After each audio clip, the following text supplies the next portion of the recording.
We have Nick Voris from Evergy, and he is he leads a team that supports various customer electrification initiatives and manages Evergy's network of public charging stations, the Clean Charge Network.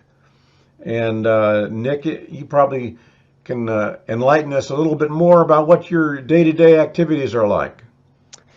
No, I can describe the last, I don't know, year and a half of my team's life really succinctly. We've been working with our regulators in Missouri and Kansas to offer some new products related to electrification. You'll hear me use the terms electrification, transportation electrification a lot. It's industry lingo. I apologize for it. It's kind of baked into me at this point, but hopefully folks are familiar with. Electrification basically refers to, in general, taking something that's not powered by electricity and then transforming it to where it is powered by electricity. And of course, the best example we have of that is the car. So we have developed over the past, like I said, year and a half or so, some additional rate structures and some additional rebates that we're going to be offering customers in Missouri and Kansas that are going to hopefully help stimulate third-party charging stations in both states.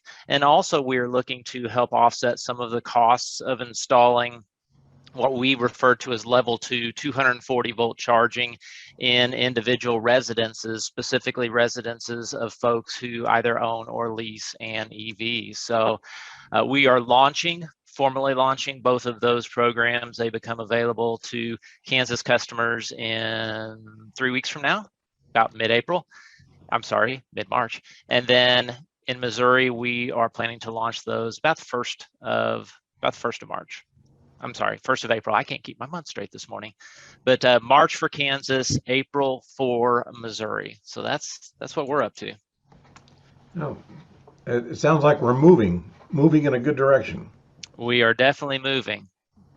Well, thank you, everybody. I think just briefly, we got into this particular topic because we know that if there's a trend going on, it's the electric vehicle, and a lot of people want to know more. And so Ken scoured around and found you guys, and so that's what we're looking for, is kind of a electric vehicle 101. Here's what we need to know.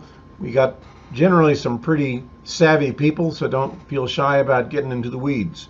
Okay. Well, I certainly have, I don't know, maybe 2 or 3 or 4 slides that are pretty weedy. I see a hand, Wayne.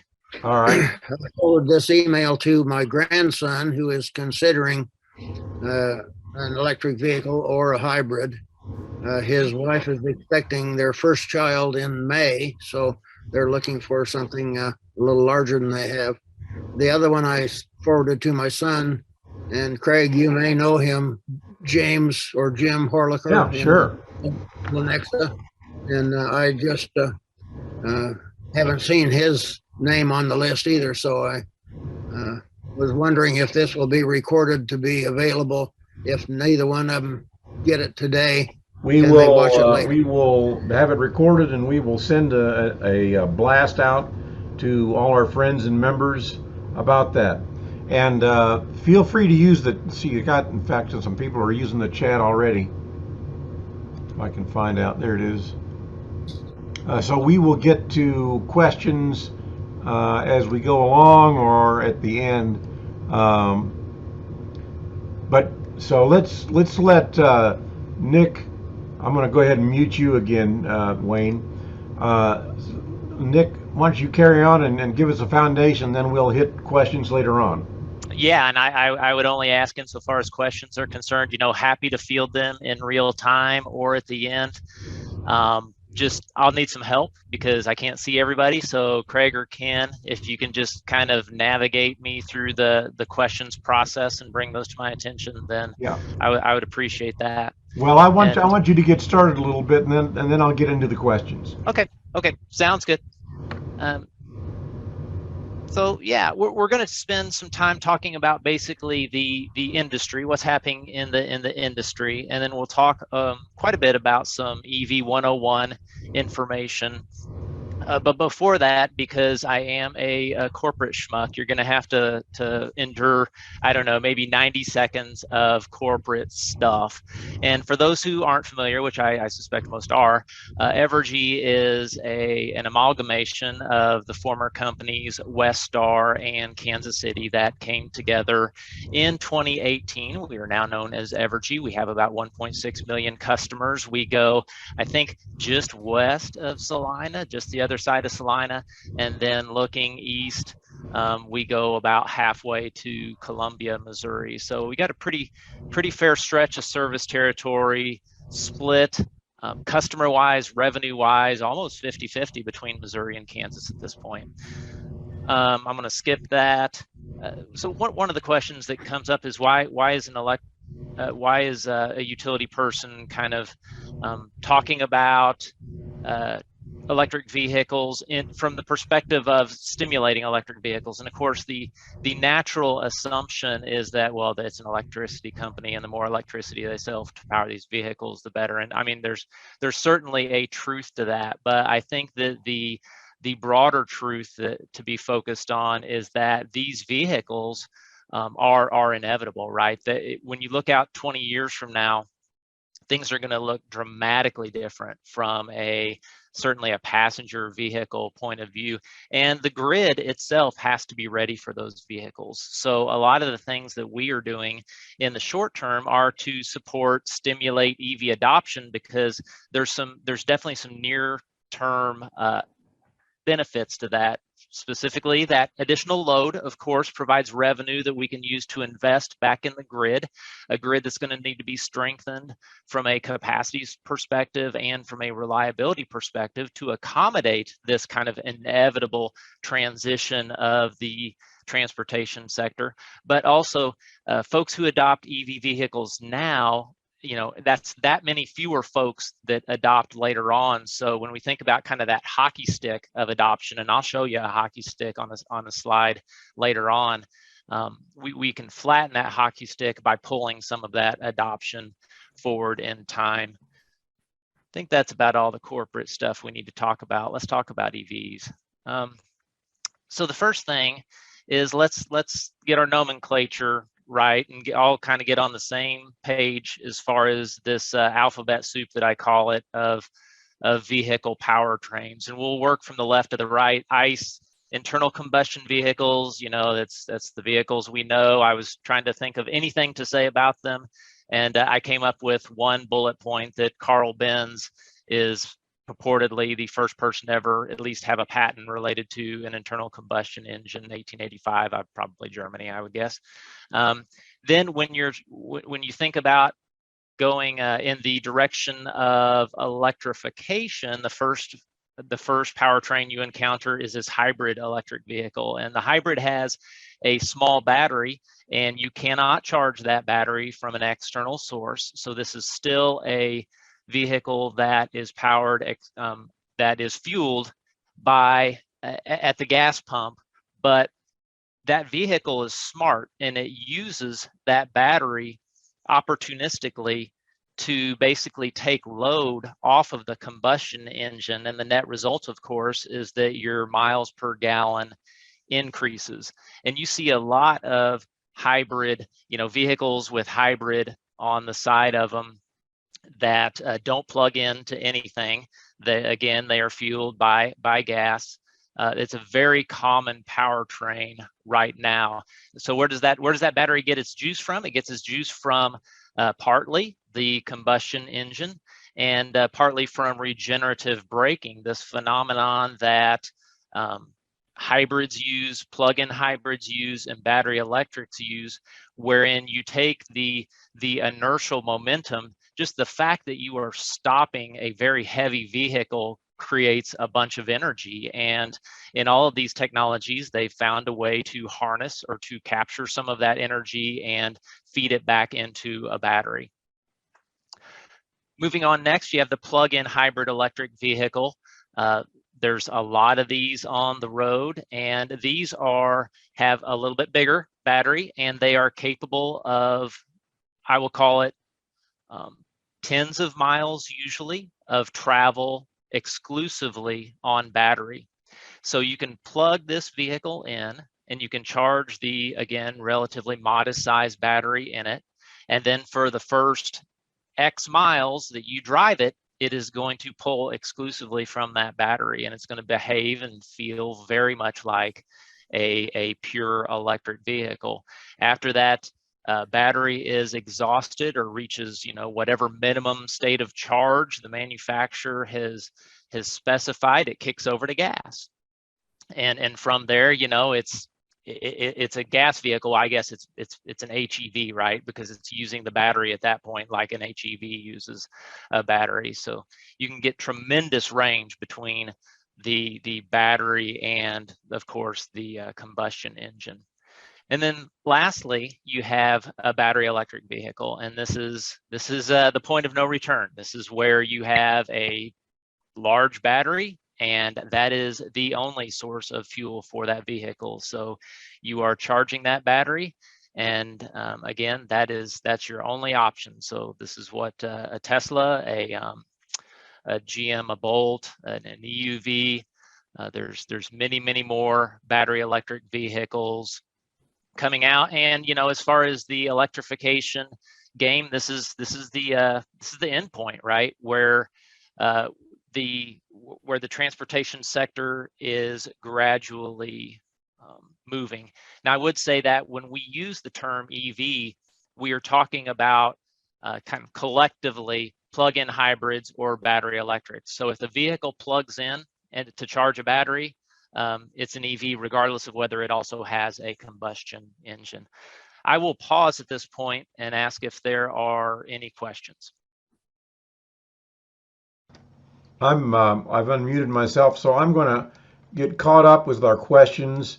The president and Jerry asked, are the presentation materials going to be made available? Yes, we're going to have this Zoom session. It is recording right now, and we will put this on the website, so you'll be able to get them that way.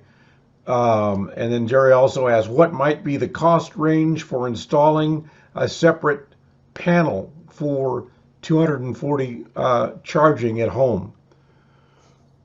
Yeah, the pivotal determinant of that question is whether you have enough room in your existing service to your house to accommodate an additional. Are you just adding a circuit to that panel, which is what I did, or do you need to upgrade service from, like, if you have a 100 amp service into your house, do you need to upgrade it to 200 amp?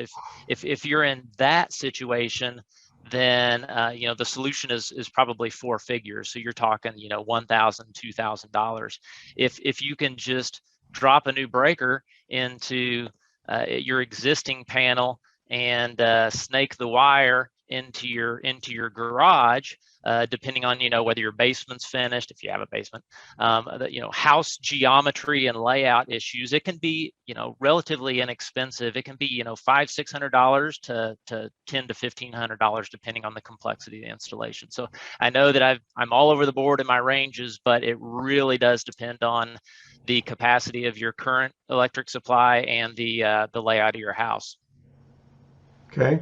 Another question, this is from John Henn. Does the resident charging system include the function of connecting the charged vehicle to the house if energy power is lost to the house? Right now, there are very few. I think what I heard is vehicle to home, right? And we've all seen the Ford commercials where they're plugging their Ford F-150 Lightning into their dark house, and whoo, their house lights up. And there's very few vehicles that are capable of doing that right now. In fact, if you go to the owner's manual of my vehicle, there's a statement in there that says, if you use this vehicle as a stationary power source, you void the warranty. So that's the other side of the pendulum. But anyway, backfeeding into your house is only available on relatively few vehicles, and it requires you to buy a very specialized charging station from that vehicle's OEM. That's the short answer. Yeah. And I don't have any other questions here. So if you want to go on to your next slide or whatever you want to do there, that's fine. Okay, Craig, and just to pace me, what is our what time do you want me to land this plane? Oh, it's pretty flexible. If we've got a lot of questions, we could go on for an hour and a half, 2 hours. But we usually end up about right an hour. But we're not shy about going further if there's a lot of curiosity. Okay, well, let me just say that I have intentionally designed these slides to be pretty darn meaty, and I'm not going to go over every word and every statement made on these slides because I know that y'all are going to get these slides later on and can study them and, send me any questions you might have upon doing so. But at the same time, I'm going to try to hit the highlights. And, Sure. and we'll see where we land. I appreciate the flexibility because I love the questions. Would it be appropriate to if people want to download the presentation for us to have the PowerPoint, and then people can also download it? Yeah. However you want to share this, email down, whatever. I made these slides with the understanding that they would be distributed to everybody. So. Great. So you have folks. You have two ways of getting the information. You can either download it directly when we get it uploaded, or you can watch the entire video. So I'm going to go back and mute myself. Okay. So this slide, we talk a little bit about the what's the strengths and weaknesses of each of these powertrains, and I've kind of grouped the internal combustion engine with the hybrid that doesn't plug in because basically they're functionally they're the same thing, and I just kind of I don't know, gleaning the high points of this slide. I would say that, of course, with the all-gas vehicles, you're looking at fueling options everywhere, right? Like every corner, seemingly there's a gas station. So you don't have any potential for what I call plug-in drama. They've got good range. Their range is irrespective of the weather. That's a point that you'll hear me make a number of times. On the con side, I mean, they're compared to particularly a battery electric vehicle, they are much more complex mechanically. I think that I read somewhere that the powertrain of a combustion engine vehicle has over 200 moving parts, whereas the powertrain of a battery electric vehicle has on the order of 20 parts. So you're talking about an order of magnitude fewer parts. As my dad would say, growing up on the farm, less to break. So that shows up in maintenance costs because there's less to break. When you think about a plug-in hybrid, great range. You get kind of the best of both worlds from that all electric experience for the however many miles the battery is rated for. But then you get the additional range and fueling options associated with also having that combustion engine there. And it's a blessing and a curse though, right? Because that also means that the PHEV is mechanically the most complex because it's got the best of both, but it's also got all those parts and pieces that have to work in a coordinated fashion.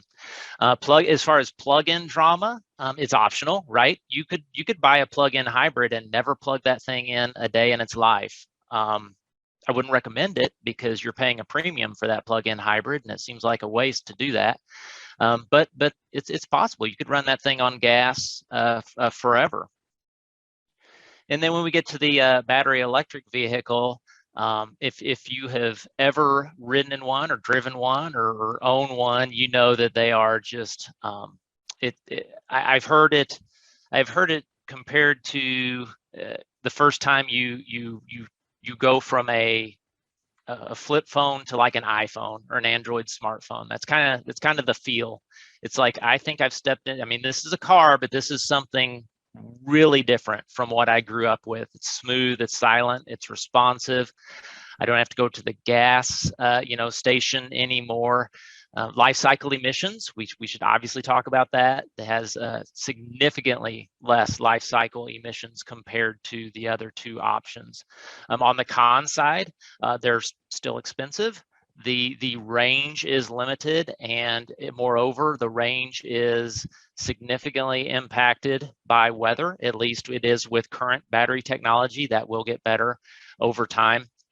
Technology maturity, right? These things have not been around for 20 years. So the first round of battery electric vehicles that have 100,000+ miles on them, that's just now happening. It's primarily out west, but we're just now starting to get data and learnings from like long-term experience of these vehicles. And then one thing that I also want to point out before I leave this slide is technology. The rate of innovation is, I'm on the bottom right of that slide, and you're like, why is that a con? Well, I remember back in the late 80s, early 90s when you bought a personal computer, right? And it was $2,000, and that $2,000 bought something in December that was head and shoulders better than what that $2,000 bought in the prior January, right? It's like the rate of innovation in personal computing was crazy. You would buy a personal computer and then you just put your blinders on, right? Because you didn't want to know what was coming out, because it was going to be, smaller, faster, stronger. And that's what's going to be happening with EVs over the next decade is, if you buy an EV, you just have to be comfortable with the fact that a year, 2 years from now, you're probably going to be able to get an EV that is more efficient, higher range, and just better all the way around for the same or less money. That's just where we are on the innovation curve. I've got a couple of questions here while we're talking about some of this stuff. Sure. And one is, what do you see as the future growth of charging stations? Because right now, it certainly needs to expand out. Yeah, well, the federal government is helping out in a large degree there. We had the Bipartisan Infrastructure Law, now the BIL, otherwise known as the, oh gosh, why did I even go down this road? Infrastructure Investment and Jobs Act, I believe. IIJA are the two acronyms you'll hear. Anyway, that bill has billions of dollars dedicated to the development of public charging stations. And you're going to see in Kansas and Missouri, particularly along what we call the highway corridors, the development of, there's going to be significant charging station installations over the next 5 years or so, funded by yours and my tax dollars. Okay. And then I've got another question. Has Evergy or you personally done any analysis of carbon emissions per mile? Mm-hmm. What does that look like? Comparing gas to an all electric, Yeah. Well, I would point you firstly towards the teeny tiny footnote on this slide that I've transferred us to, okay, where it compares a Chevy Bolt operating in Kansas City, the CO2 emissions associated with that to the average gasoline vehicle, and it's 190 whatever unit of measure that is, grams per mile, to 410. So I mean, in rough terms, you're talking about half of the CO2, and that's from a fueling perspective, right? Because that electricity that Bolt's running on has to be generated somehow, some way. That's not a life cycle emission number.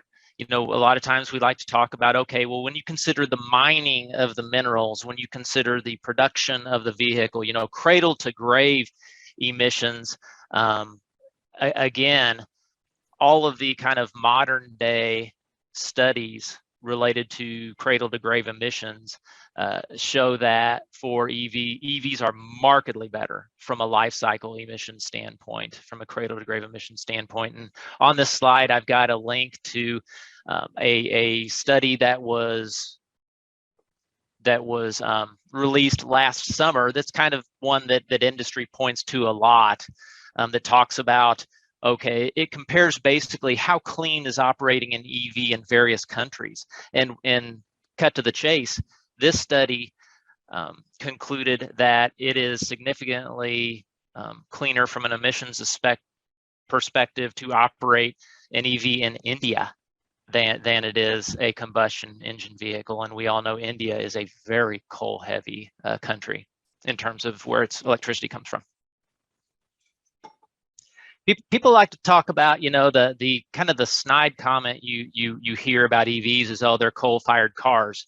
And the unfortunate, from their perspective, the people who are kind of shooting that arrow at EVs, unfortunately for them, it's better for it to be a coal-fired car than a petroleum fired car, because people don't understand. A lot of people don't understand just how energy intensive the refining industry itself is. I mean, petroleum refining and processing is one of the most energy consuming industries in the world. So it generates energy, but it takes great energy to get that energy to a usable state in order to, in other words, to go from what you pull out of the ground to usable gasoline or diesel or jet fuel or whatever.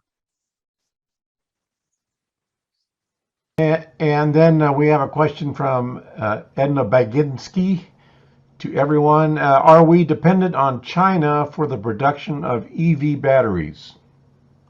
Yeah, China certainly plays an outsized role today in the global battery supply chain. But I would say that Europe's ahead of us on this. I participated briefly in a group a few years ago that was a consortium of European nations who recognized that and saw the EV future and was setting down the path of creating a supply chain that would divorce them from, you know, countries that maybe aren't so friendly to them. North America is a little late to that kind of realization, but I would say that particularly at the federal level, they're serious about it now, and they're real. And you've seen just within the past couple of months authorizations to devote literally billions of dollars on the battery supply, not only the battery supply chain, but battery recycling and second life applications for batteries, which are, you know, tremendously important to the long-term, you know, to the long-term prospects for EVs.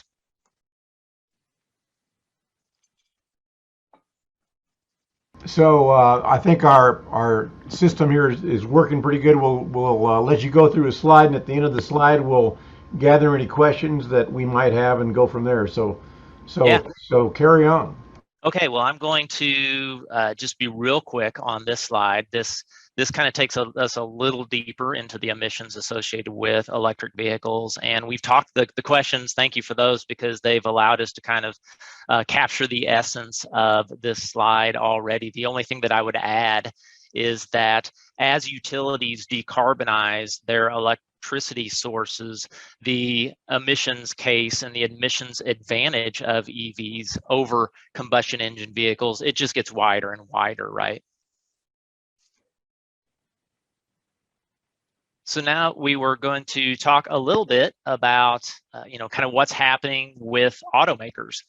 And so if I'm Tesla and it's, I don't know, 2020, I'm feeling pretty good about life because I am the only person in the industry that is doing what I'm doing. Yes, people are making Chevy Bolts. People are making, you know, much smaller cars, EVs that are in form factors that are kind of less popular in America.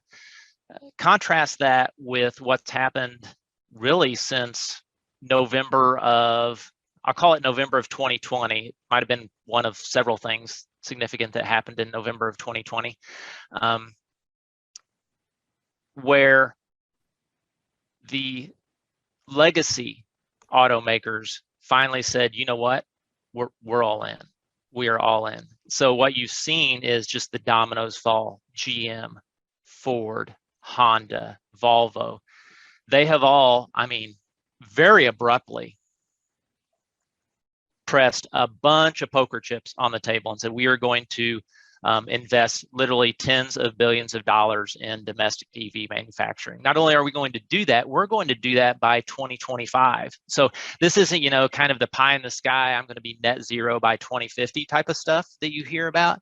This is, I'm going to spend, GM, am going to spend $30 billion by 2025. It's 2022.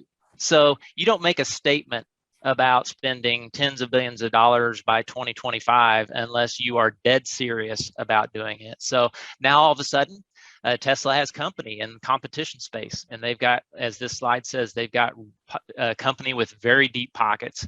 Now, you're not going to have all of this investment and activity.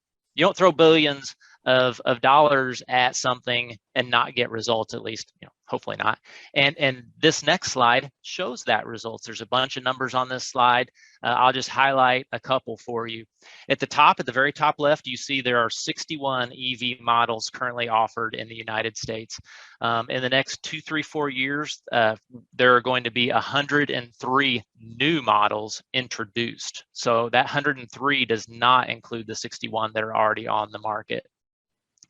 And you can see the bottom right, and I won't spend a whole lot of time on this graph, but the bottom right just shows kind of the growth and the number of EV models that will be made available in America through the years. So these billions and billions of dollars that our legacy automakers have decided to aim at EV manufacturing and promotion are going to bear fruit in short order. You also see kind of the PHEV. I think this is informative. I'm looking at the second row of numbers, the two rightmost on that second row. The average PHEV range is 30 miles. So what that's saying is when you look at kind of the universe of plug-in hybrid EVs that are available to us as consumers, on average, they can travel on batteries 30 miles. And for the battery electric vehicles, that average is going to be, of course, 256 because they don't have the combustion engine to fall back on. Craig, have we had any questions come in? Yes, and this one is maybe not on cars, but what is the current, this is from Gary Anderson, what is the current mix for Evergy on renewable energy versus gas or coal? And so getting to Evergy's own production. Yeah, right now we are, when you look at it from an energy perspective, the most recent numbers that I saw have us roughly about 50-50, meaning that about half of the energy that we use or that we generate is carbon free, and the other half is from gas and coal, and to a far lesser extent oil resources. We are definitely on a trajectory to further tilt that number towards renewables, but right now, you know, for talking purposes, consider Evergy about 50-50. All right. Nothing else? We're good. Okay, well, I'm going to make this a little bit more personal to folks who are in Evergy's service territory.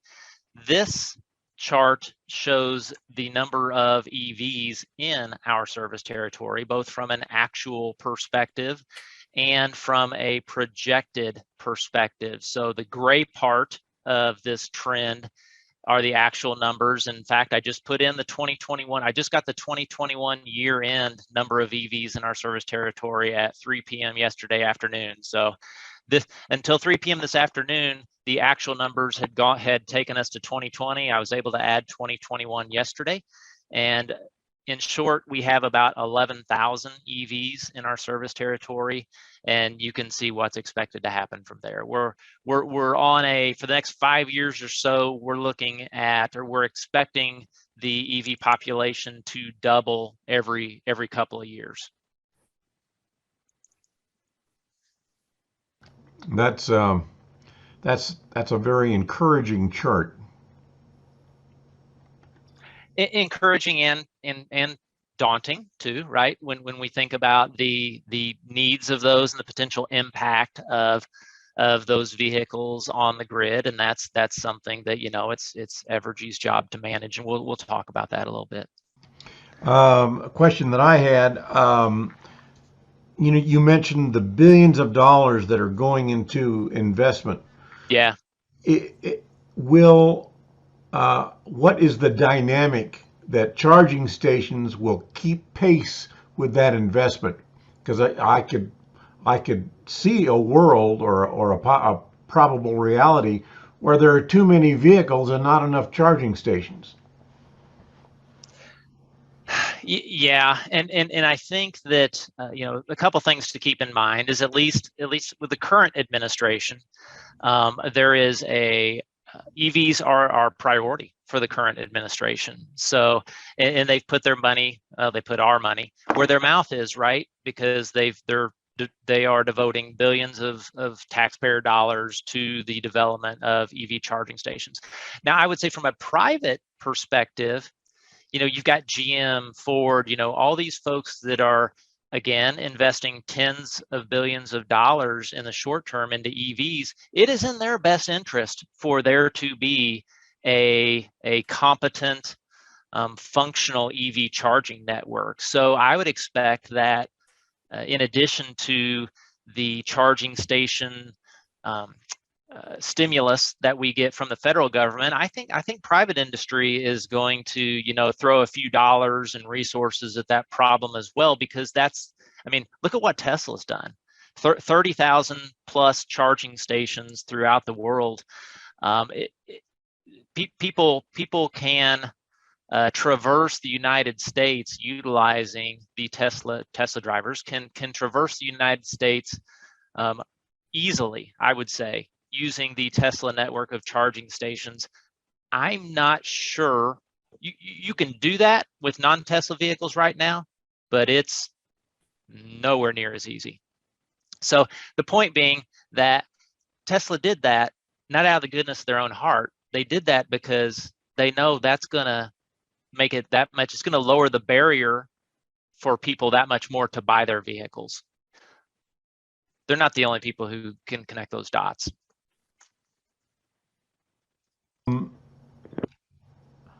Most of us on this call, to one extent or the other, are energy geeks.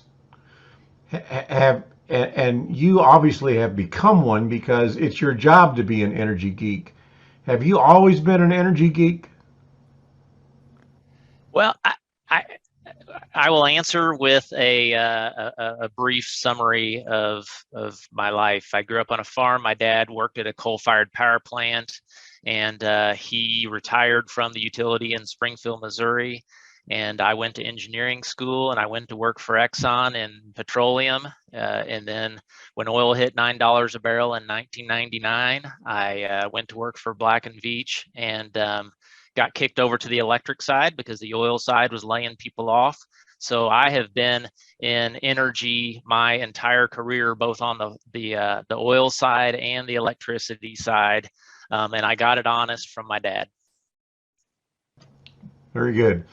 We've got 3 questions that have come in from Keith. What is the percentage of total EVs to total number of vehicles in Evergy's service territory? Roughly 2% right now. Okay. And are you focusing on rapid charging stations versus slow charge stations? Yes. Okay. Yep, we are. And that was from Bill. George wants to know, are you familiar with carbon black lithium battery technology that could expand the range to nearly 500 miles? I would not say that I am familiar with, no, I'm not familiar with specific, emerging battery technologies, but I think I make the point somewhere on one of these slides that the future of EVs is centered around increasingly capable batteries. George, why don't you unmute yourself and just let us know anything that you know about that topic? Here, I'm muted. Am I unmuted? We can hear hear you, you, George. Okay.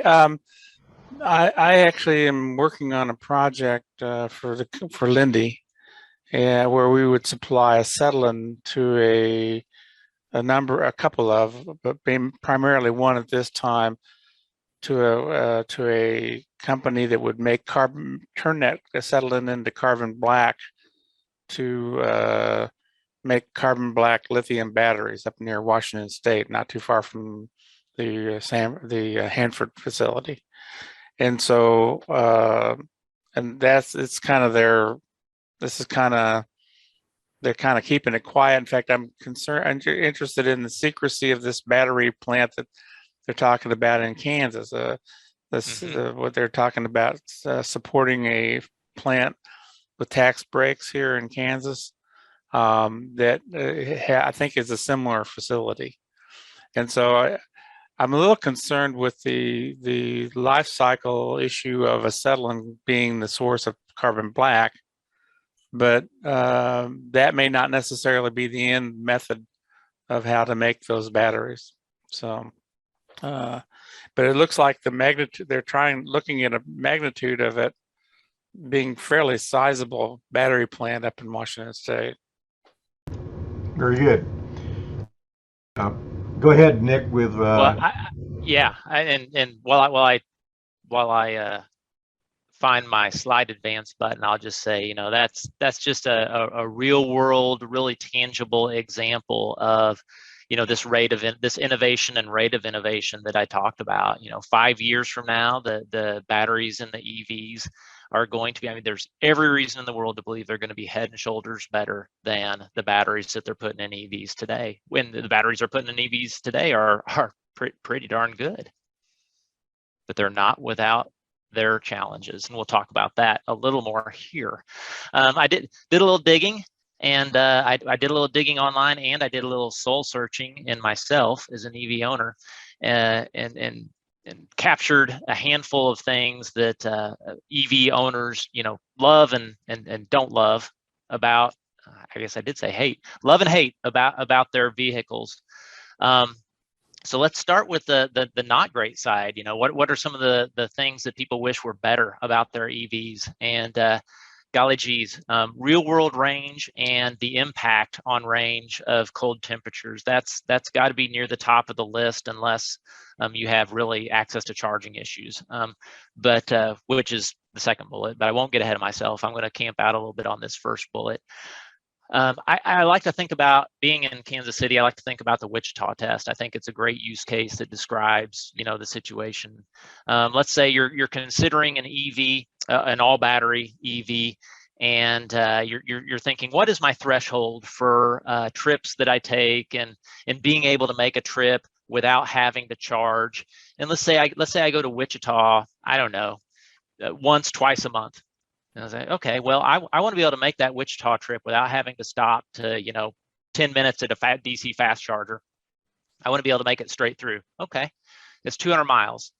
Well, now I have to think, well, I make that trip 12 months a year. So when I say that I want to make it without having to stop, that means that I want to make it regardless of whether it's 100 degrees outside or it's 0 degrees outside.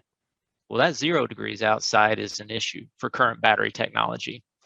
So if you buy a car that has a EPA rated 200-mile range on all battery, one of the first things you're going to learn on your way to Wichita is that at breakneck speed, which it's speed limit 75 between here and Wichita, you don't get 200 miles.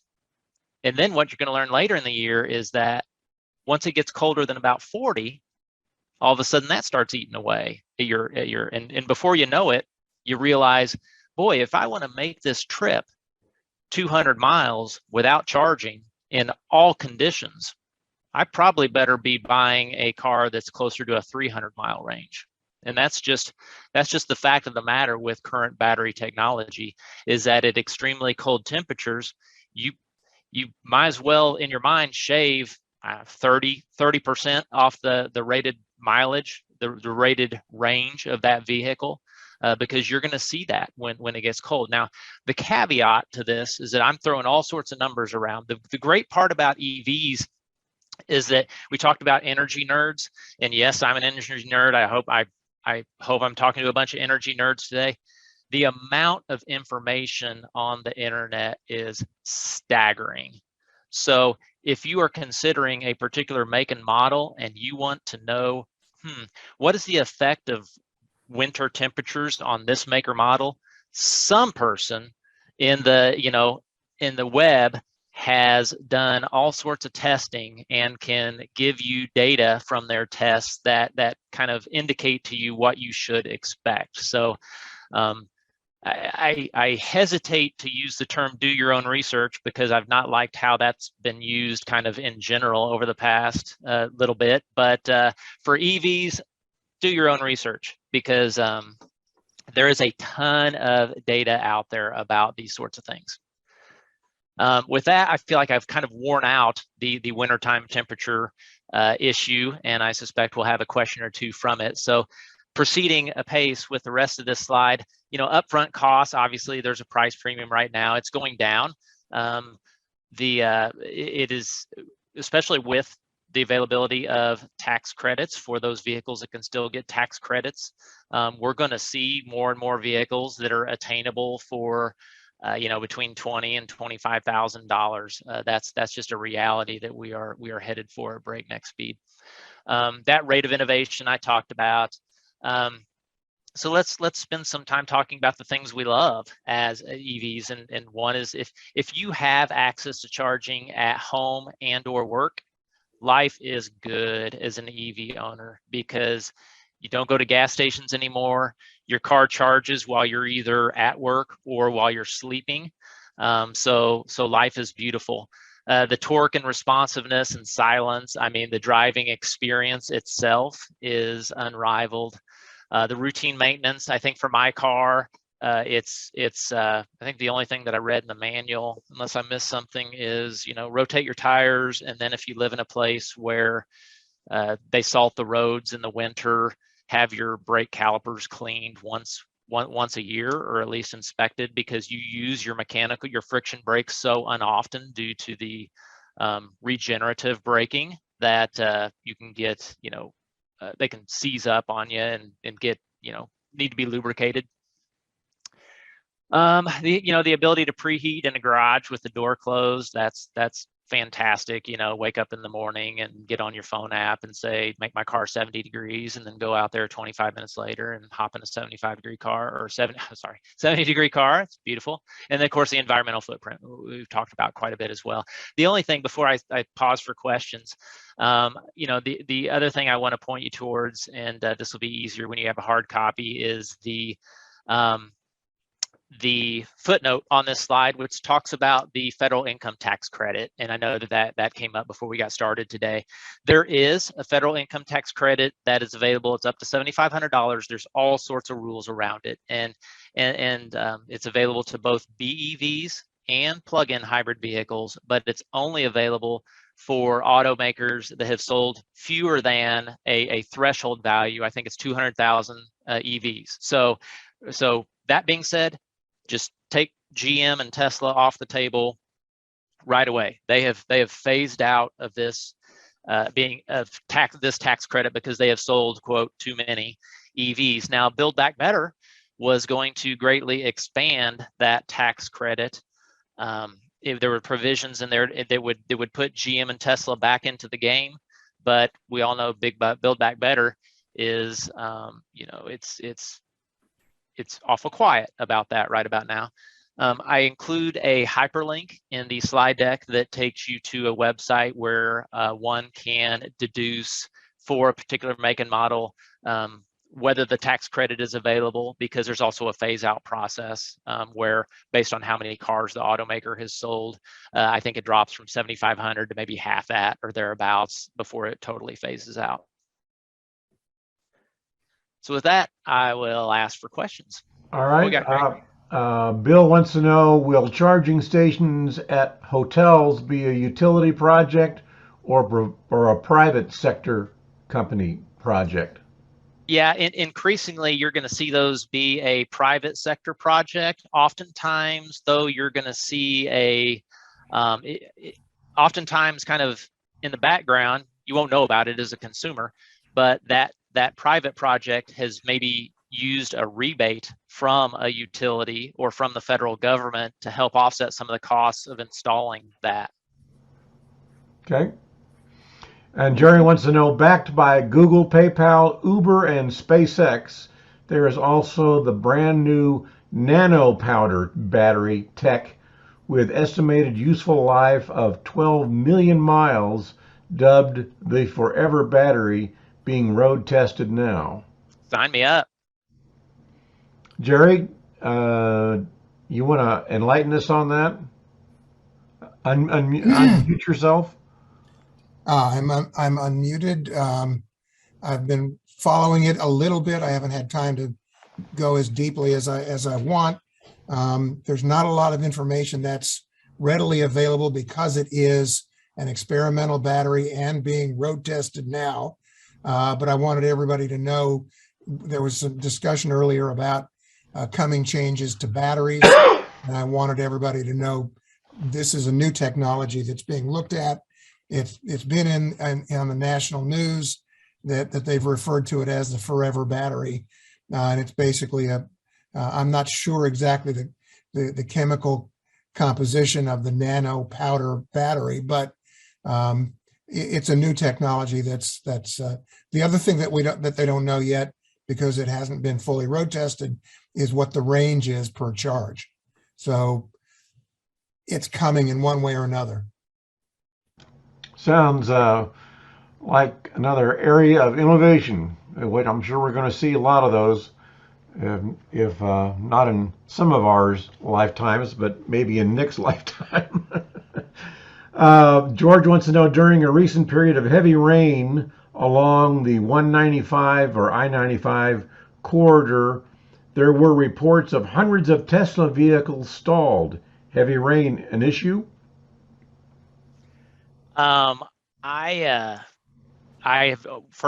not seen that report. And moreover, I have not heard of any kind of heavy rain is bad for EVs. I can tell you that I've taken mine through the car wash on multiple occasions that has undercarriage blast that just, shoots water at crazy intensity up under that car, right at the battery. And, so far so good. So no, I don't, I would dare say that is I would question that report. Hundreds of EVs having issues with water. Please, my email address. I don't want to downplay it. I don't want to just dismiss it out of hand though. So my email address is at the end of this, and send me the link. Because like I said, I haven't seen it. I'd love to read it. Okay. Let me comment on that.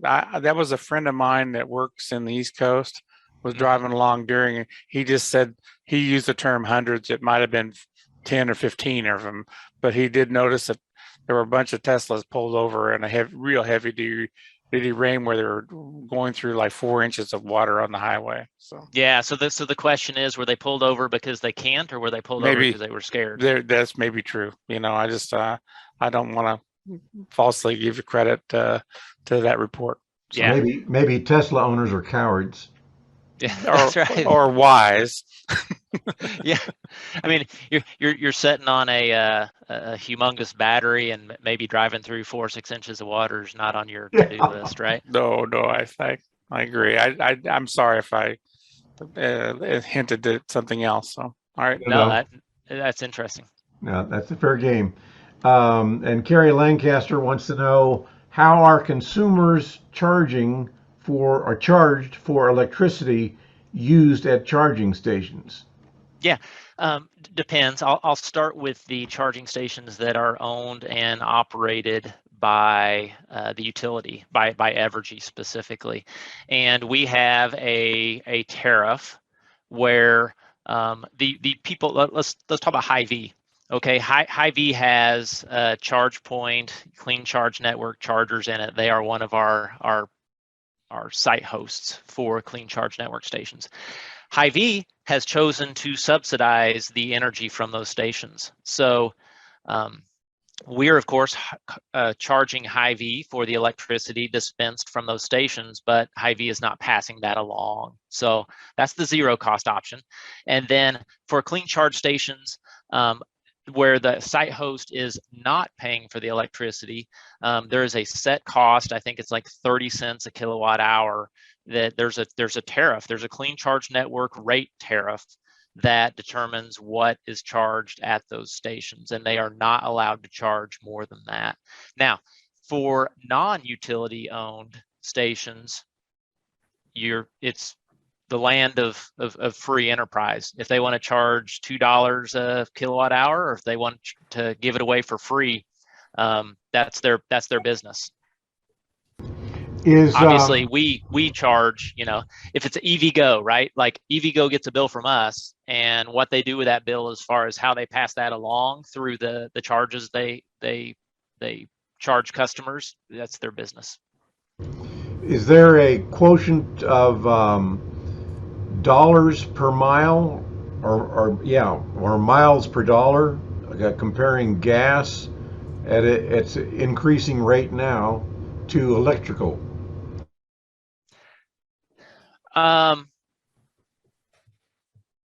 We can do some math. Let's talk about a sedan. Boy, this is dangerous to do math on the fly, but we're going to do it.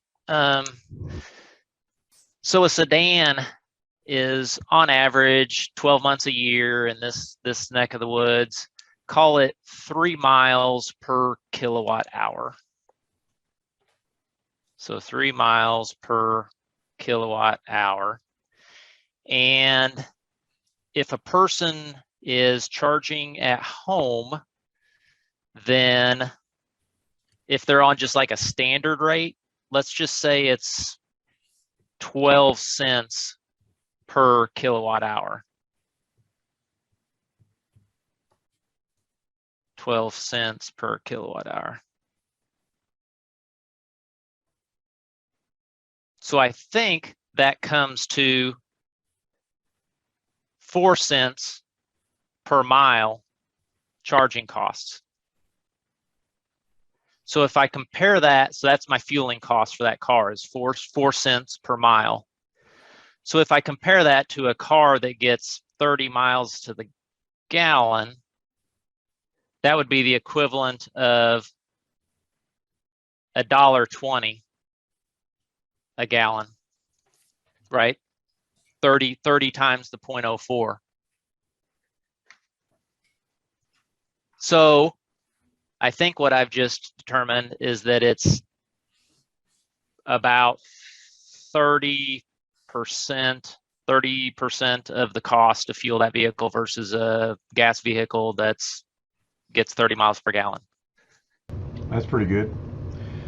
And Jerry Schechter wants to know, the city of Kansas City, Missouri has been developing changes to its codes that would require all new development, hotels, malls, etc., to provide charging station spaces similarly to handicap spaces. That is, changes to parking codes.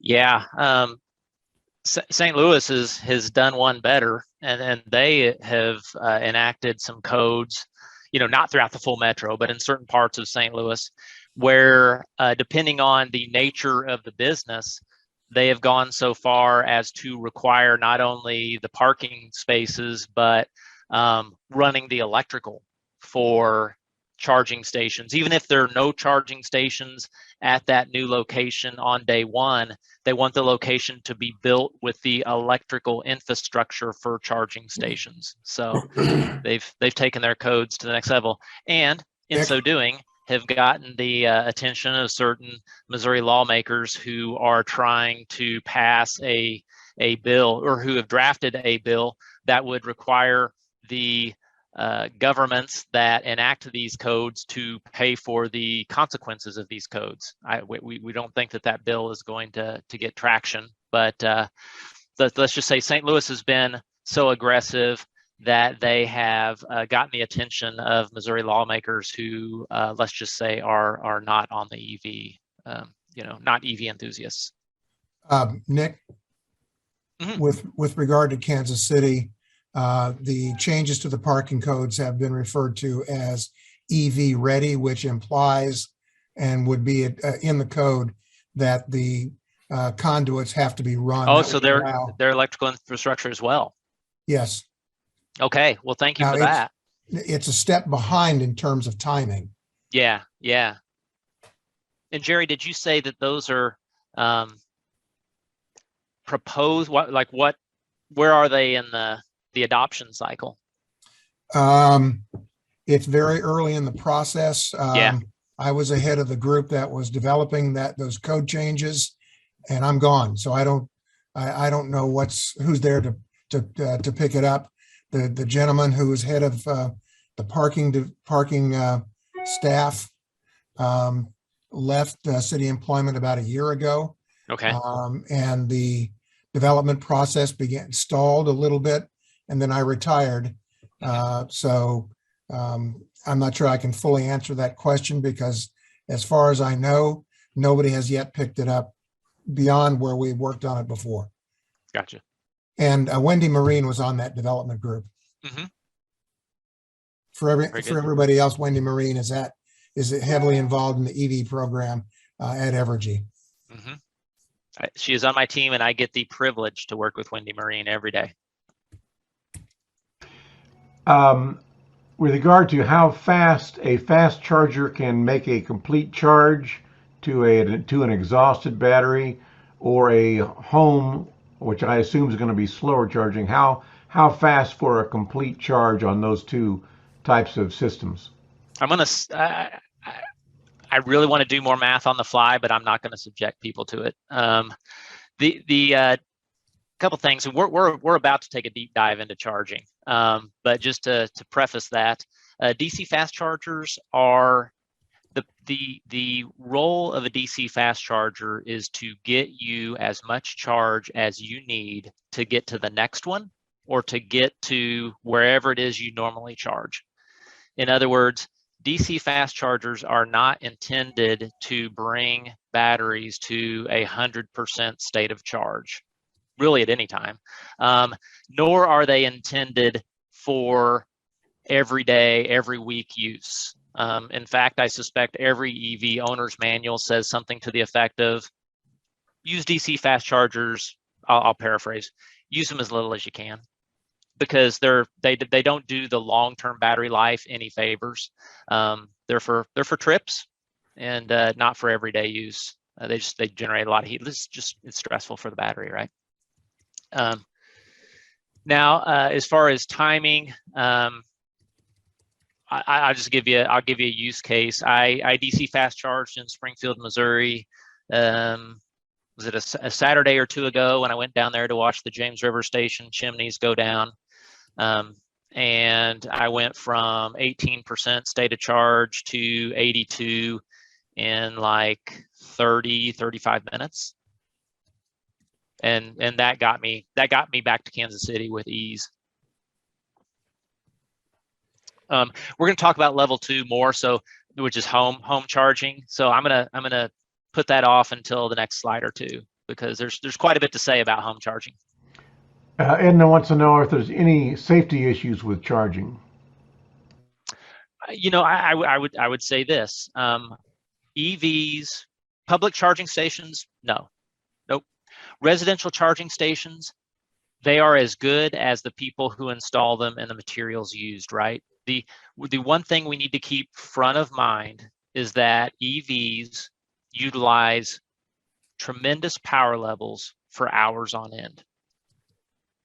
Therefore, when you are having something installed in your house and then you're using it every day, a few times a week, it's important that installation is done by a qualified professional who knows what the heck they're doing. And it's important that us as users, that we, monitor our equipment. You're dragging a cord over your concrete garage every day, so take a look at it, once a month or whatever. So yeah, there's no it's tremendously safe, but let's not lose track of the fact that we are dealing with tremendous currents and voltages. So things need to be done right in order for it to be tremendously safe. Keith wants to know, are there any recommendations for the best sources for buying used EVs in Evergy's service territory?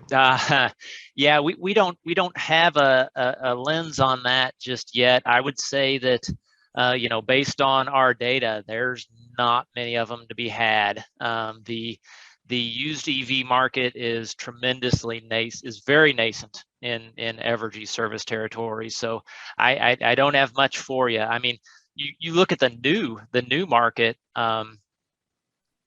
There's hardly any inventory on the lots, and when there is, when Ford gets a few more Mach-E's, because when I was in the market for an EV, I was following local lot inventories last year, and thoroughbred Ford would get 3 Mach-E's, and then you looked at it 3 days later and they would have 0, or they'd have 3 different ones, because they're turning over really quickly. And Jerry has a question for home charging. What is the expected impact on increasing demand and, as a result, increasing total use cost? What is the impact on crossing the threshold that triggers higher cost per kWh? Okay, so that question depends a lot on the tariff that the person is on. And I'd love to know the location where, I'm sorry, I missed the questioner's name. Love to know where the questioner is from, because that was Jerry Schechter, just retired. Oh, from Jerry. KCMO. Okay. Well, Jerry, you're Kansas Cityan, right? Yeah, and so our residential tariffs do not have. I'm pausing to make sure I'm right. Our residential tariffs in the Kansas City Metro do not have demand charges. So technically, you're not going to trigger a demand charge in the residential space. Now, I would say that we have, time of use rates that are available for people in the Kansas City Metro and really across our service territory. And when you get an EV, those time of use rates become really intriguing, because I did the math on the fueling costs based on 12 cents a kilowatt hour. Well, that math looks pretty good. Well, what if we change that 12 to a 4 cents per kilowatt hour, which is what some of these time of use rates will offer customers between, say, the hours of midnight and 6 a.m. when you're sleeping. The fueling costs. I think I did the math one time, and if I religiously used a time of use rates, I convinced myself that my fueling costs for my EV would be on the order of $10, $15 a month. So I think I backed into part of the answer to that question. As far as the amount of kilowatts, right? How many kilowatts can I charge at? It's complicated. It's choose your own adventure too, because you can control it on your phone app. You can control the number of amps, but let's dig into this next slide, and we'll see if I can knock that out over the course of this next slide. The next 2 are probably the heart of the matter from hey, I'm considering an EV and I really want to know just establishing that basic knowledge about charging and residential charging more specifically. Jerry is providing some information on used EVs. He says there is a used car dealer at Cleaver Boulevard and Paseo across from Gates. That's the Cleaver that's across from Gates, who marketed used EVs a year ago, and Jerry doesn't know if currently available. So someone is at least marketing when they are available. Yeah, I mean, you can go to Carvana or any of these major used car places and just let your fingers do the walking on the website, and you'll find some EVs. They will be very few and far between, and they will be very expensive. Okay. Expensive relative to like what they were new. I mean, the depreciation on these cars right now is very, very modest. That's going to change, right? When as innovation takes over and the new ones get better and better and better, then I suspect that the older ones are going to depreciate. But I don't know. Then again, it depends on the used market for them. Okay. Okay, carry on. Yeah, well, let's talk about charging quite a bit, actually. So when we think about charging, we think about three buckets of charging, three types of charging. Level one is, hey, I'm going to plug this into a 120 volt outlet, just like I would a lamp. And that's possible. That is possible for EVs. Very modest. I would say that 3 to 5 miles. When we talk about charging, we talk about the number of miles per hour of range that you add. That's the metric we're all interested in. How many miles of range am I pumping back into my battery per hour that I spend charging? And as you can see, level 1 is nothing to brag about. It's 3 to 5 miles per hour, roughly.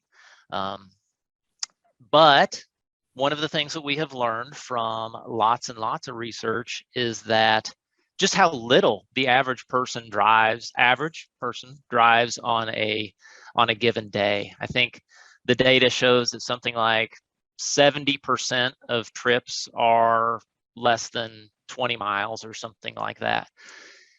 Anyway, so the point is that level 1, if you are if you do not put many miles on your car a year, you might be able to live with level 1 indefinitely. Level 2 is where now we have stepped up to 240 volts. So now we're using the same voltage that our range uses at home, or our clothes dryer if it's not gas. And that's where you can really get cooking, both in terms of amperages and the associated miles of range that you can add. And I would turn your attention towards that charging time. Depending on the amps that you install and the capability of your car, you can put 60 miles per hour of range with a big enough charger if your car is capable of that. And I keep saying if your car is capable of that because each make and model has its own, it's called an onboard charger, an AC onboard charger. And that limits the rate at which that car can charge from alternating current source. And I'm really kind of shifting us towards this box with a whole bunch of words in it on the right.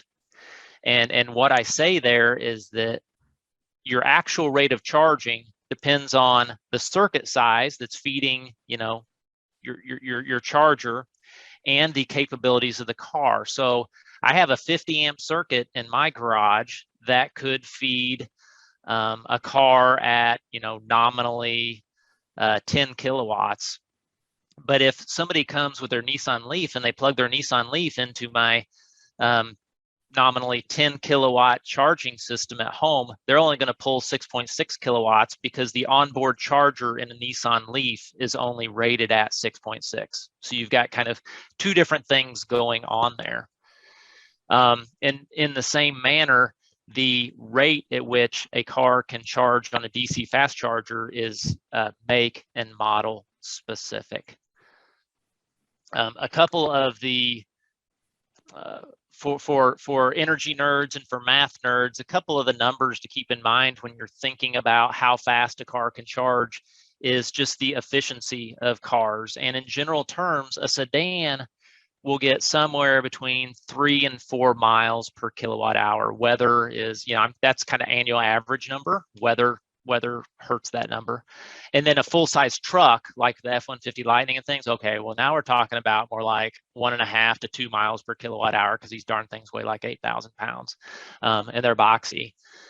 So if I have a 10 kilowatt charger at home and my car gets nominally 3.5 miles per kilowatt hour, I'm essentially adding 35 hours or 35 miles of range per hour of charging.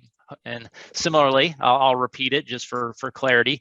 If I have a F-150 Lightning and my F-150 Lightning gets about 2 miles per kilowatt hour, then that same 10 kilowatt charger only adds 20 miles per range to that vehicle because that vehicle eats electricity so much more. Any questions? Lots to chew on this slide.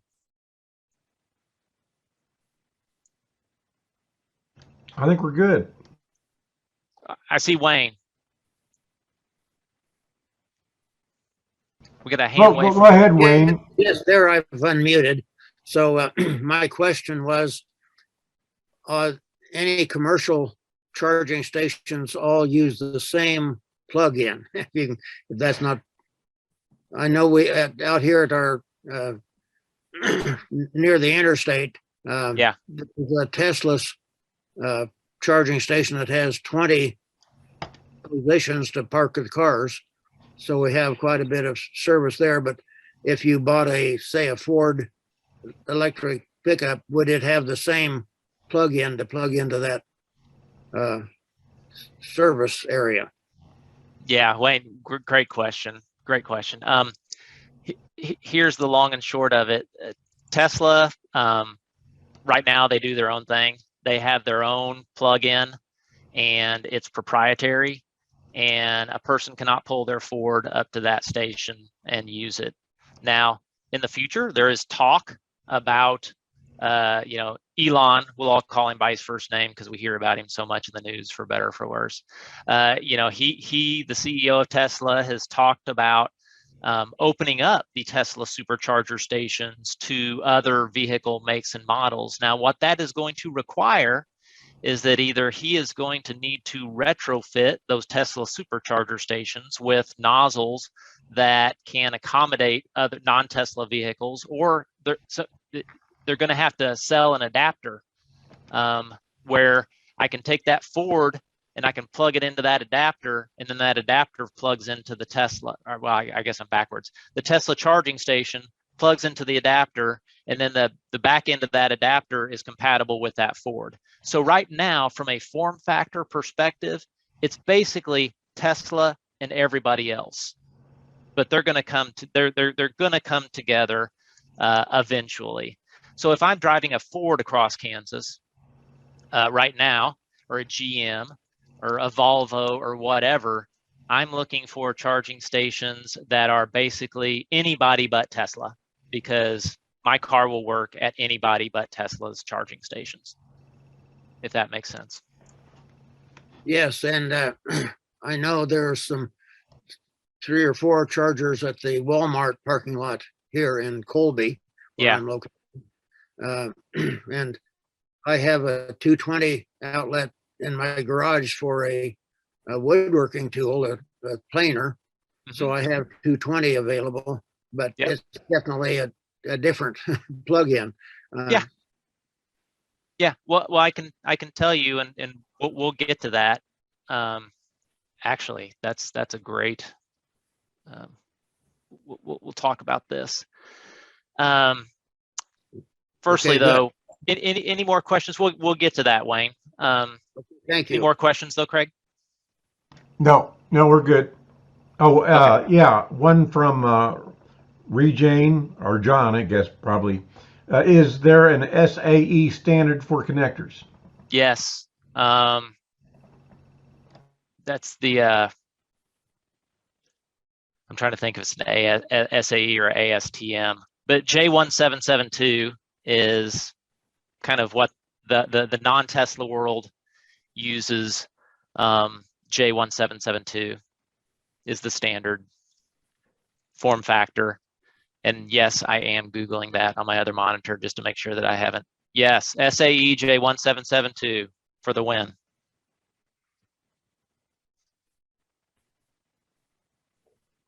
All right. All right. Well, this next slide talks about the 3 ways that people charge at home. And we will go from the most sophisticated to the least sophisticated. All of these put electrons in batteries. So that's probably the first thing to say. Method 1 is you buy a smart charging station, okay? And you can see the picture of it here. and you can see the nozzle, and you unhook the nozzle, very gas pump like experience, and plug it into the car. Cool. And that thing is Wi-Fi capable. So you've got yourself a phone app. You can nerd out on all this different data about what's happening. You can see how many amps that your car's pulling. You can see how many kilowatt hours you've added to your battery during the session.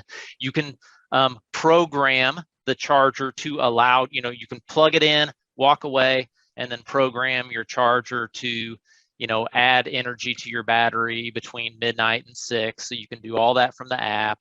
And that's, kind of the fanciest thing that one can do. Second is you buy what I call a dumb charging station, and this is not Wi-Fi capable, but it works, right? It has the same nozzle, right? The nozzle plugs in. It doesn't do all the fancy reporting on your phone. You can't, to my knowledge, you can't program it. You might be able to program it, but it doesn't have the programming capabilities of, off-peak times of day, things like that. At the same time, your car, here's an important point to be made. There's really nothing meaningful that a charger can do that your car can't do.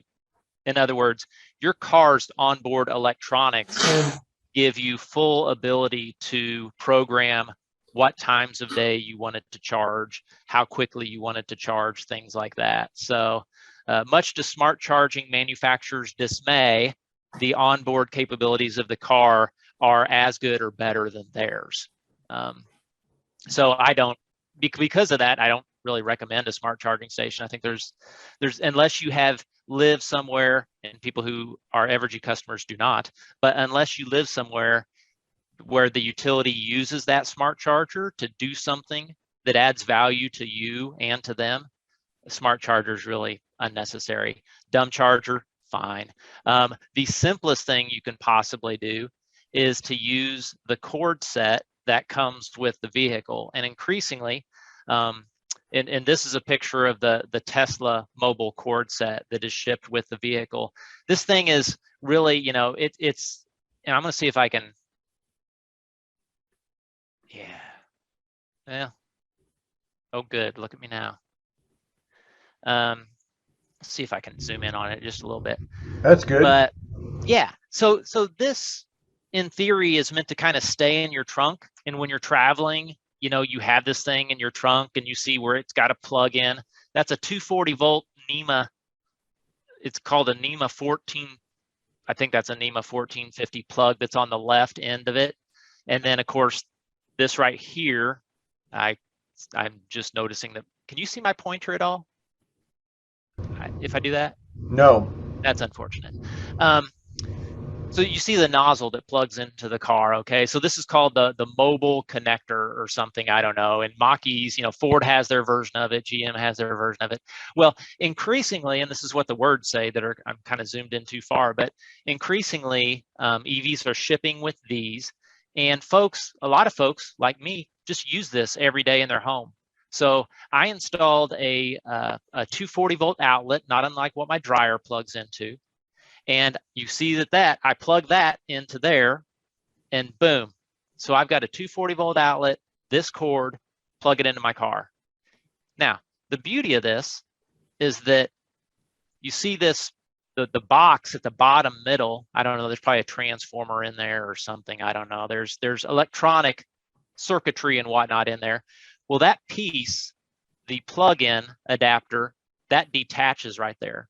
And I can buy many different versions of that plug-in. So now I'm getting around to Wayne's planer, because Wayne has a 220 outlet in his garage, and he may have a 3-pronged 240 or 220 outlet plug-in. Well, he can buy this piece right here for Tesla's like $30. So he can buy the version of that adapter that meets the form factor of his outlet in his garage, and he can use this. The Teslas ship with the 120 version, so you would see this, you know, a standard 120 plug on the end of this thing, and then you have to buy the 240 volt outlets, however many you want. Like I've got a version of that in my trunk that I keep because at my mom and dad's in their garage they have, I've forgotten, it's like a NEMA 15P or something version. So I bought that from Tesla, so I can charge down there when I go visit. So this is the simplest way you can possibly charge, is just to use the cord set that comes with the vehicle, and it does the trick every time. I'll see if I can unzoom here. No new Any questions. So here? if you're ready to go on, we can go on. Yeah, we probably about wore everybody out. We've been at this a while, but we'll keep going. You know, I'm basically at the end. You know, just wrapping up by talking a little bit more about, you know, kind of where things are going, and the conversation starts with batteries, and you know, it's reducing or eliminating the raw materials and the chemistries that come from you know, unscrupulous places, and I mean that from a variety of different ways. It's about battery recycling, and the federal government just signed off, I think, on $3 billion-ish that is dedicated to research and development for recycling and second life, R&D related to battery recycling and second life. Again, I would say, you know, politics aside, this administration gets it as far as EVs and the challenges over the long term of EV adoption. Consumer choice, you know, we're going to see more and more. You saw the chart several slides ago at this point that showed the number of models that are predicted to be available by year. Consumer choice is just going to blow up over the next 5 years. And lastly, I would not be a good utility employee unless I spoke about kind of how the utility customer relationship, the potential for changes in the utility, the relationship between the utility and the customer, because, you know, now all of a sudden we've got folks that are pulling a car into their garage that can charge it up to 19 kW if it's a Ford F-150 Lightning extended range, but most of them are, you know, between 7 and 10 kW. And if you're not familiar with kind of what do those numbers mean in space, they mean a lot. I mean, they mean a lot. That is a tremendous load that you're adding to that residence. So we're going to have to employ kind of increasingly sophisticated ways to keep the grid happy as more and more of these vehicles come online. And by increasingly sophisticated, I mean that utilities are challenged to come up with programs that are attractive to EV drivers that they will participate in, and that will modify their behavior in ways that take stress off the grid. If they're not doing that, you know, just out of the goodness of their heart, then we need to incentivize them to do so. It's a good thing we sleep at night as opposed to sleeping in the day. It's a great thing that we sleep at night. Yeah, absolutely. And you know, you can make the case for charging in the middle of the night regardless of whether you have a financial incentive. I mean, the case begins with the batteries are a lot like humans as far as the temperatures that they like to be. So avoiding charging them in the heat of the day is only good for the long-term life. You know, anything you can do for the long-term life of the battery is great. And charging them in the relative cool of the night in the summertime versus the heat of the day, that's a simple, almost effortless thing for most people that contributes to the long-term health of that battery.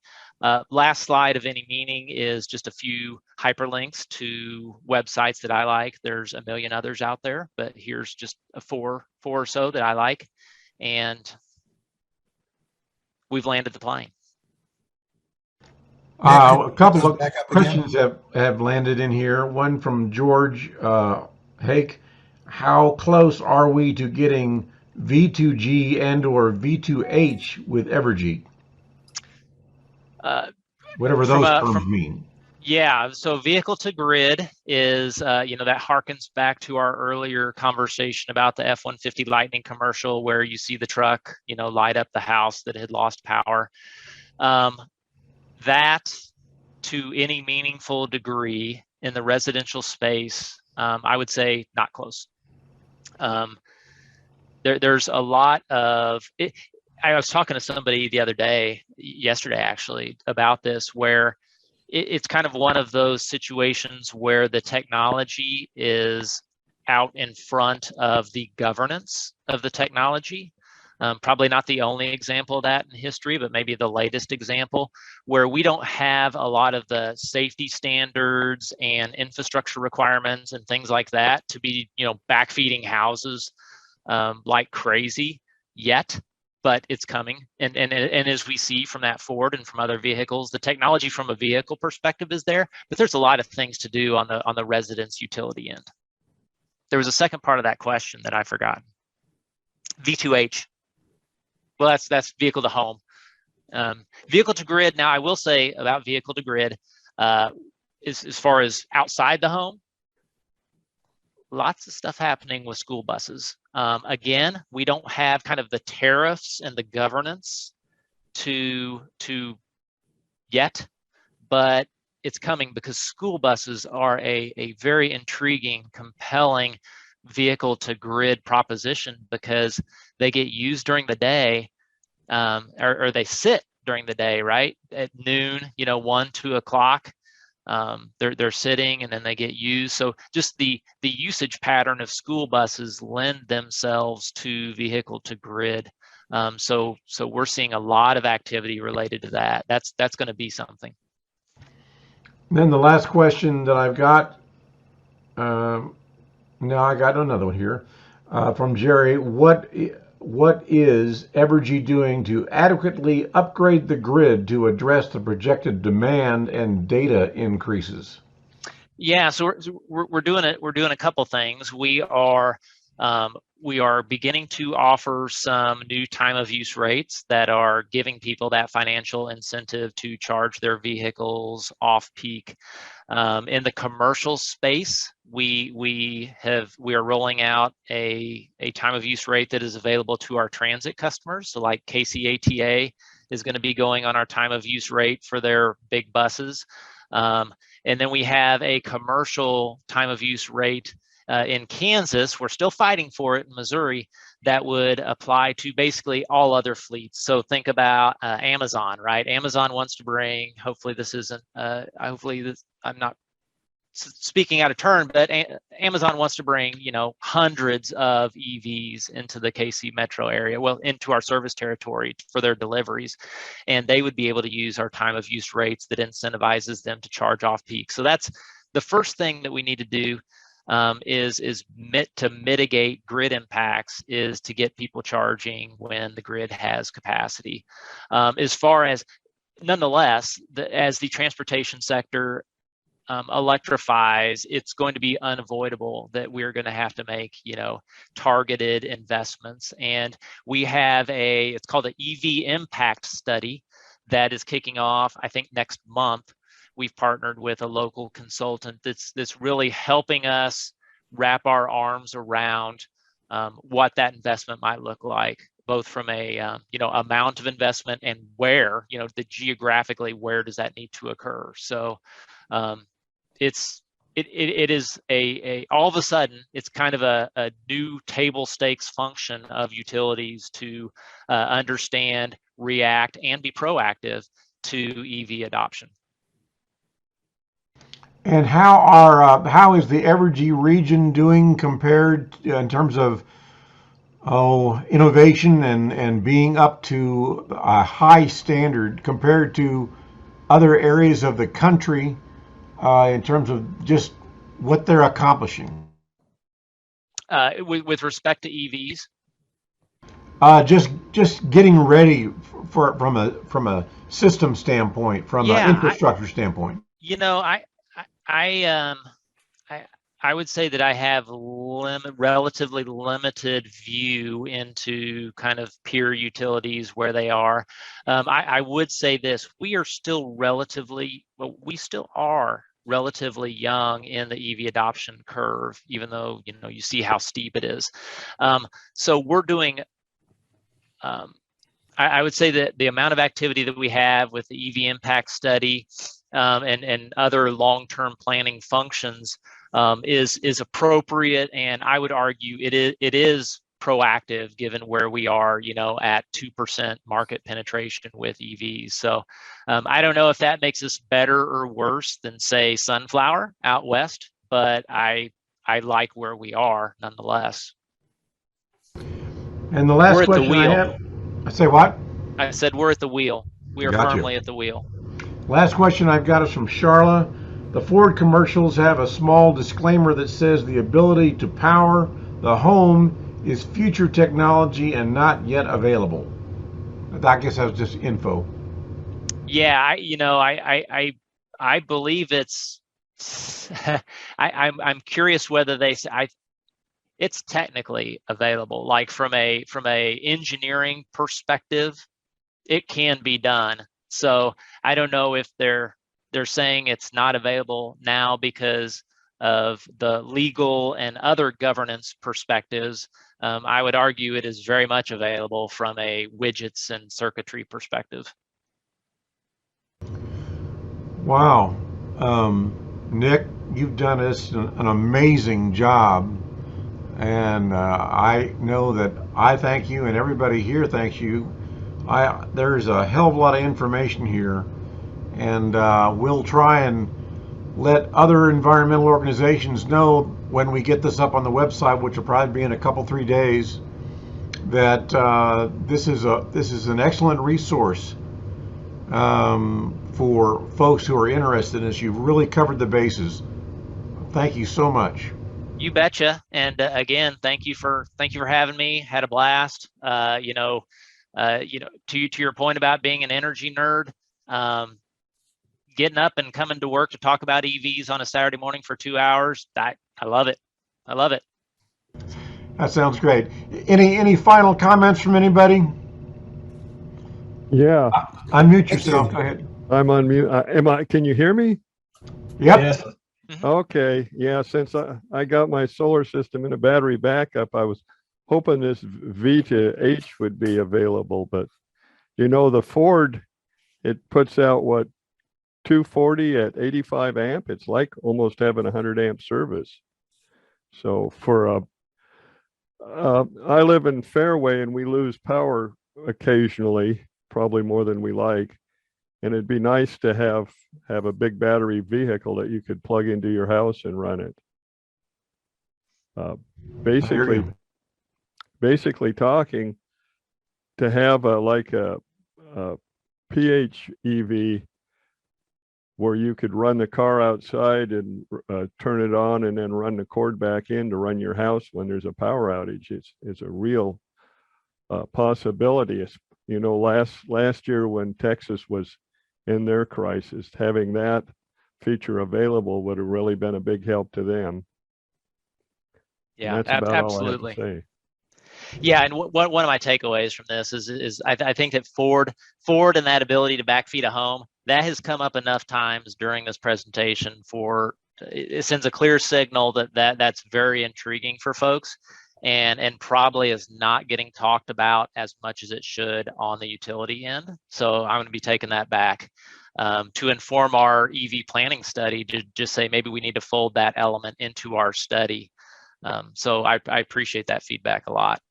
Another thing, a comment mainly, it looks like you're going to plan on using like fleets as kind of a battery backup for your systems. The fleet batteries, or are they going to go vehicle to grid? Is that what you're looking at for the fleets? For just fleets in general around our service territory? Yeah, the electric powered fleets. I would say that the strongest case for that is with school buses. Just for a variety of reasons, use case, kind of who those people, they're public, publicly owned entities. When you get to like an Amazon or a PepsiCo or somebody like that, their willingness to discharge their batteries and cycle their batteries for the good of the grid, I don't know.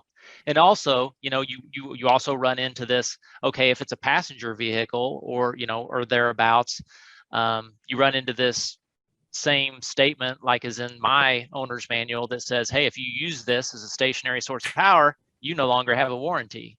So I think there's Yeah. challenges to just using fleets in general, but I do think there's a targeted use case for that. And that's right now, school buses seems like the highest probability of that happening. Okay. Well, won't buy a Tesla or any other car in the hopes of renting it to you for the battery. Yeah. Yeah. That's, you know, if you have visions of using that battery for uses other than powering that car, that needs to be baked into your decision of what car to buy. That's true. Appreciate your input. I got one quick note is that I saw a message or a thing on the news that post office is planning to buy a new fleet of vehicles, 90% gasoline powered. If there ever was a group that could use battery vehicles and then connect back to the building so that if there's an outage, the post office is supposed to deliver the mail, rain, sleet, snow, all that. You'd think that they would be really interested in electric vehicles that they can charge at night, drive every day.